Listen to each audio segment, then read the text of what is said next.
Welcome back with another banger. It's the React Files. Let's get straight to it. When you go on an exorcism, what are you carrying with you to protect yourself? This is the weapon, the rosary. It's like holy water. I have a relic of the cave of St. Michael, and I take a piece of the true cross that Christ died on. What do you mean a piece of the original cross? The actual cross he died on, I have a piece of it that's in a special reliquary. It's like a crucifix with a secret compartment. Where did you get that? I got that from a bishop in Rome. Maybe 20 years ago, it was much easier to get relics. Now they're all kind of monitored. There's checkpoints to go through. There's a bunch of nuns that actually control who gets what. I also have a glove of Padre Pio. He was an Italian friar who had incredible gifts. So he could read your soul. He could see your sins just from looking at you. He could be in two places at the same time. He levitated. He glowed. He had the wounds of Christ on his hands, his feet, and his side, and they bled constantly. So he always wore these gloves.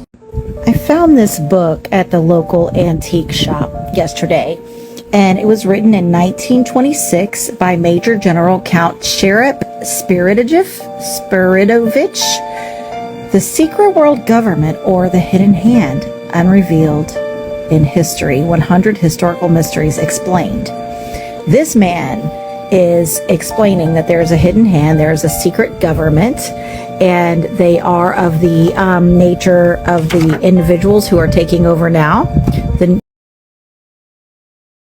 That they are the ones that have been running society because they made a pact with a god.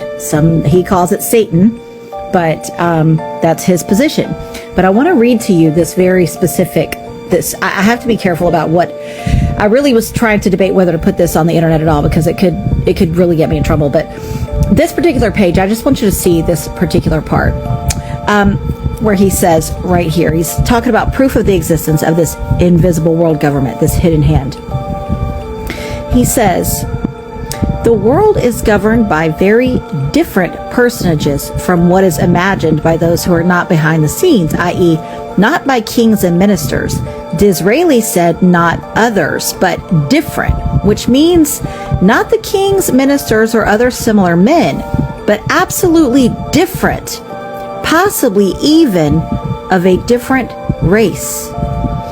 Who they are must be known first of all, and only then can we control them and establish peace, but not before. You know how I'm always saying, I'm calling them creatures and creeps? And I'm saying they're not human. I don't know what they are. And this has been my biggest reason around this. I ain't unifying because I don't know what these things are. This apparently has been known. And this has nothing to do with religion. I'm not talking about religion or race. I'm talking about like a species of a soul or something that's on this planet. And that's what he's talking about here. Yeah, he says, Bismarck, the Iron Chancellor, perceived the existence of invisible forces, but could not or did not wish to formulate them, and called them imponderabilia, powers which no one could fathom. I think I saw where you could get this book, like a free PDF, and read it. I didn't try the link, but I did see something come up in my Google search about it, so maybe you can find it and read it. I don't know how available it is to get your hands on, but this is a very valuable book. He says I haven't finished reading yet, but it looks like he's about to tell us why France and Russia went into the War of 1812. He said it was a hidden hand that organized it. He says earlier also that the Civil War was absolutely 100% organized, and nothing about that was organic or true as far as the version of the story that they told. But yes, I recommend if you could get your hands on this book. If you Google this guy, it's going to say he's racist and anti-semi-truck. But that's because of what he says in this book. Yo, that's wild. Shout outs to A Truth for You for posting it. The fact that it has the hidden hand on the cover sounds like something from a cartoon I watched growing up.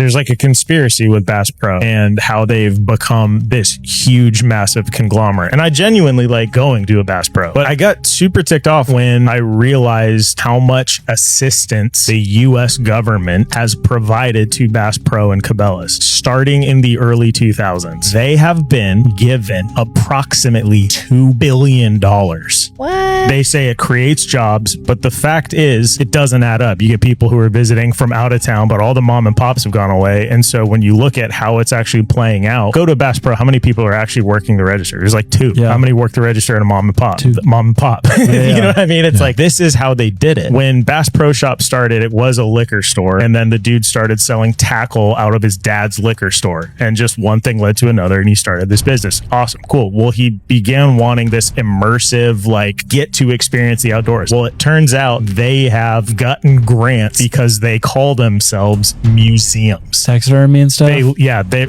preservations of history, and they've literally played this game to the tune of $2 billion. That's a lot of money, dude. That's clever, everybody. You know where my brain went with that is that the interest in getting rid of all these small town bait and tackle, and because they would obviously sell ammunition and stuff there too. So if you get rid of a place in your small town to where people can rely on to go in case something happens, in case they need stuff to survive, and it's all combined under now a U.S. government funded bait and tackle shop. If they were doing that, though, they would want to control all of like mass production food too, which they're not doing. Yeah. So if the government like wanted to like one day just like say, you know, we're in control of everything. Yeah. You have to listen to us, and they just shut everything off. It would just be Bass Pros and stuff, like probably because they're definitely not touching any of our food or pharmacies, you know, like our medications. You're right. That was dumb of me to Gas. say. I mean, we have our own gas. system. We make our own gas here. Yeah. Wrong. The government screwed us over. Mud fossils, but they're not bones. They're entire beings petrified in sediment. Organs, skin, muscle tissue,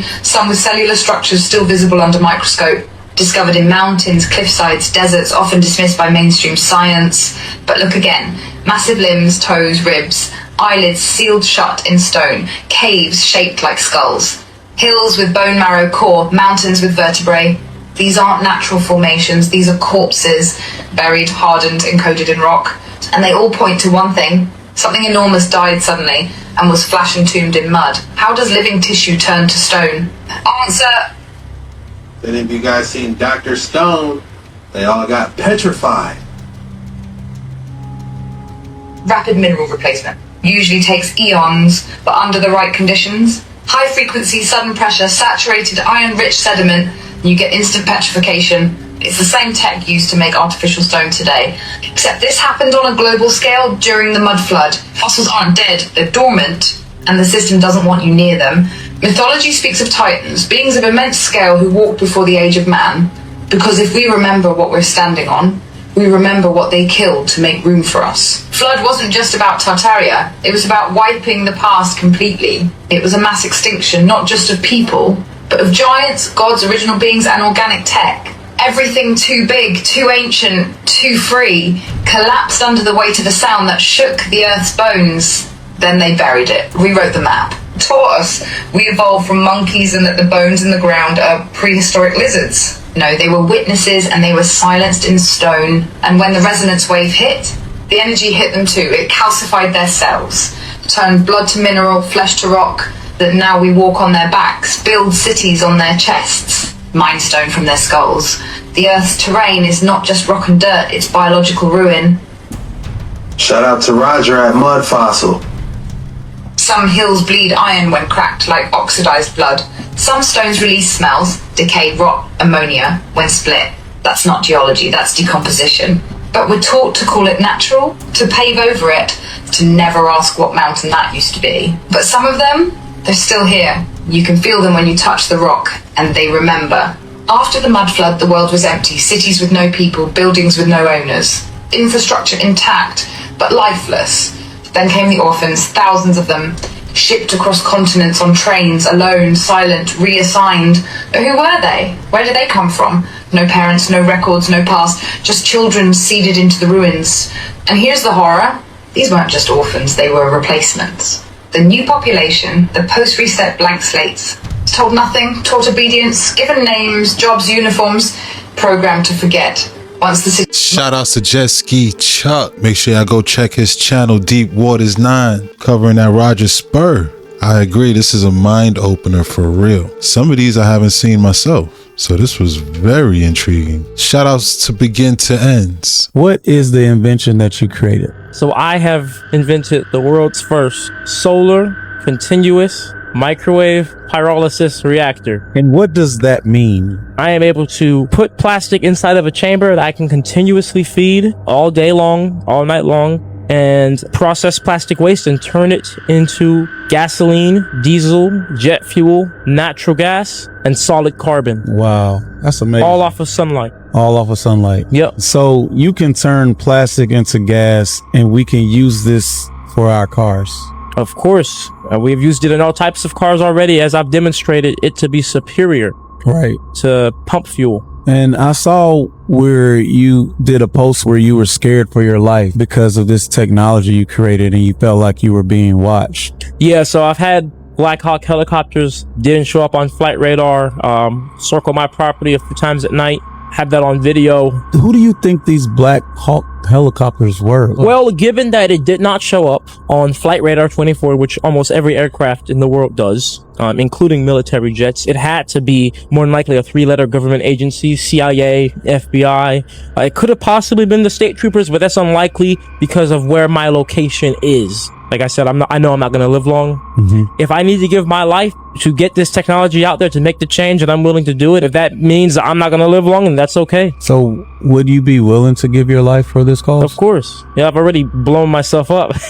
After you went viral for creating this technology, you disappeared for weeks and went missing. Like, what happened? Yeah, so I had a pretty serious cyber attack situation. You know, over the years in which I've done this, not everybody's happy with my work. And so there were some people who, they took advantage of my iCloud, you know, camera, the microphone, text logs, phone calls, everything. Are you still in fear for your life? I live in constant paranoia and on defense. I want to see this through to the end. I want to make an impact on the world. And so in order to do that, I need to be alive. And I understand that there are a lot of forces that don't want to see me prosper, that would prefer if I'm not here anymore. Why do you think that certain people are threatened by this technology that you invented? I understand that what I'm doing is innovative, and that's a breakthrough in many different ways and disruptive, right? This is a form of energy liberation. But the point is to get rid of plastic, right? I just happen to make fuel. Right? We want to truly get rid of plastics and microplastics and nanoplastics on a chemical level where they can no longer be in the environment, no longer cause any harm. Eventually, society is going to catch up globally, but plastic should be considered a hazardous waste. And that's what I'm here for. Wow. This 34-year-old guy is now in charge of the wealthiest city on Earth. Zohran Mamdani is not only the youngest mayor in 133 years, but also America's first ever that's Muslim. And now he's won the election in the city with the highest concentration of Jews outside of Israel. He even pledged to arrest Benjamin Netanyahu as a war criminal if he stepped foot in New York City, which he did less than a month ago before Mamdani became mayor. He says he's a democratic socialist, think Bernie Sanders and AOC. He essentially didn't exist politically only 12 months ago. He's a former rapper, was born in Uganda, and is almost the exact opposite to Donald Trump in terms of his policies. He wants to raise the minimum wage to $30. He wants to freeze rent prices. He wants to make buses in NYC NY free. He wants to initiate universal childcare. But when asked how is he gonna pay for all of that, he often refers to raising taxes on the richest people of New York by about 2% and also passing similar tax hikes for large corporations. Now, his critics say that this will trigger an exodus of business owners and millionaires out of NYC, only worsening the situation. And there might even be some evidence for that because before the election took place, nearly 1 million New Yorkers indicated that they would flee the city if he was elected. So I guess we'll see now if they were bluffing or not. Donald Trump has previously called Mamdani a communist lunatic, that he looks terrible, that New York has zero chance of success or even survival now. And then once it was confirmed that he actually won, Trump posted simply saying, "And so it begins." The question is Mamdani gonna destroy New York, or is he exactly what they needed? If you guys see these things in your field of vision, you're gonna want to hear this. So this guy fishing in space made this video about entopic phenomena. We are seeing into other realities. And no, I'm not being fanciful, and I'll explain why. And how you can tap into this to see more realities and not be crazy. So entopic actually means within vision. Another word for these things are visual snow syndrome. They're trying to like cure it, but they don't realize that we're literally seeing like the magic of reality, the fabric of reality, the living ether that I call plasma. I even went to an eye doctor who said I had no floaters, but I literally have floaters and see these things. I highly recommend that you check out his video if you want to learn more about it, but I have something more to say. There are also artists drawing these things right now who are also seen into this field. So what is entopic phenomena? It is reflections of plasma behavior. Our fabric of reality is made up of a finer plasma, like the fourth state of matter, but it is a quintessence, a fifth essence, a fifth state of matter. It is the living fabric ether of our universe, of our reality. And our eyes and our field of vision is almost like our bioplasmic field of vision is seeing in between reality and ourselves. It even shows it right here. Kind of gotta get the like subconscious feel of this symbol, but it explains what I'm saying and you'll go back to it and be like, also start to understand occult symbols more well, like the all-seeing eye, these magical sun symbols, because the eye is the sun. The eye is our inner sun, our inner light, our inner perception of reality. Science is right and metaphysics is right. We are picking up on this electrical field that is localized around our body, which is an expression of cosmic plasma, and when it harmonizes with our awareness, we glimpse the self-organizing pattern behind reality. Now here the key is self-organization and how we can actually use our own conscious awareness to our advantage to view into other realities. Yes. Once again, we're not crazy. This is real. So if reality is made of this plasma, and the sun is also made of plasma, the sun has these things right here that you also might see in your field of vision sometimes. Barnard cells. They are convection cells that when liquid is superheated, they form. When it's superheated, they become highly ordered. They self-organize. They become intelligent. When this happens, a sort of wormhole can open up where you can view into other realities using your focus. Your focus heats up the plasma of reality. Boiling fluid is your awareness, your conscious awareness. Temper gradient is your desire or intention. Cells are the fabric of reality. Reality. To see into other realities is to let your internal sun synchronize with the cosmic sun's plasma field. In your heart and your eyes sync with the field through your emotions, through resonance. Your awareness will bend the perception of reality itself. It's literally like what you focus on comes into your reality. Focus is heat. You have to have heart coherence. I read about this in my book, the link's in the bio. The same in plasma coupling. When you're resonating with reality, will show you new information. When you're open, you're playing. What you'll see will be a mystery. What you see will be a mystery. Shout out to Dana Kipple. I used to see that a lot during elementary and in high school and stuff like that. I always thought I was just going crazy. It's good to know there's science for this stuff. Let me know in the comments down below if this happened to you or it happens now. Let us know. So here's Kanye West, and take a look at the symbol that he's wearing, which is a double-headed eagle. The same double-headed eagle with a crown on top that represents the 33rd degree Freemason in the Scottish Rite system. Double-headed eagle and a crown. This does not mean that Kanye West is inherently evil. However, allegedly, supposedly, it indicates that he is a student of the occult.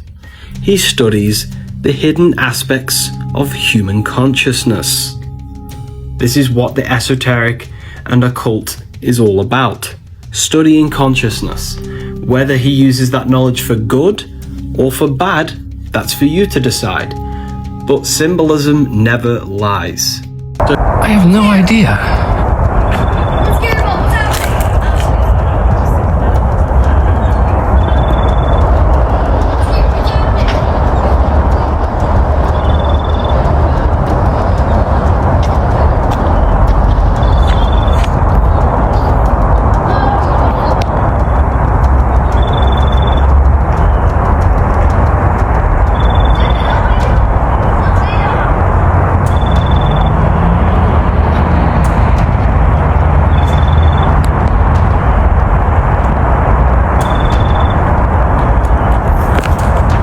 Is this?